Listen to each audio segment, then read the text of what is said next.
Il y a beaucoup de granges doubles au Témiscamingue. C'est quand même un phénomène assez particulier, peut-être pas exclusivement témiscamien, mais ici, c'était beaucoup plus concentré. C'est notre deuxième génération de granges. La première génération, c'était une petite cabane parce qu'on avait peu d'animaux. Et évidemment, vu qu'on défrichait, il fallait semer entre les souches. On récoltait peu, donc on ne pouvait pas garder beaucoup d'animaux. Donc l'édifice était petit. Mais à mesure qu'on a avancé, donc les années 20 et après ça, là, on a commencé à avoir des grands pâturages, on pouvait avoir beaucoup plus d'animaux. Donc on avait besoin des meubles qui pouvaient contenir et les animaux et la nourriture de ces animaux-là.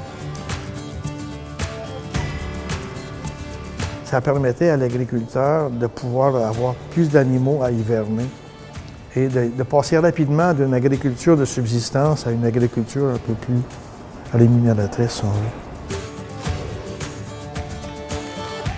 Habituellement, ces bâtiments-là ont 30 pieds par 60, ce qui permettait d'hiverner un certain nombre d'animaux. En mettant une deuxième grange, ça nous permettait d'arriver jusqu'à, on va dire, 27, 28 vaches, plus 2 chevaux, le bœuf, un endroit pour mettre les veaux au printemps avant qu'on les sorte dehors. Et puis, juste au-dessus, sur le fanier, bien là, on avait la paille qui servait de litière.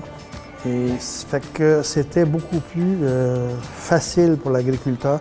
Puis, évidemment, il y a le côté rentabilité aussi.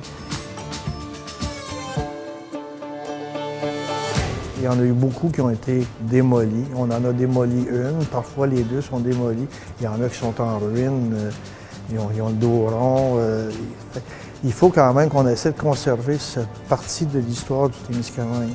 Parce qu'autrement, ça va tout être perdu. Et on va voir ça dans les livres, mais c'est pas comme le voir.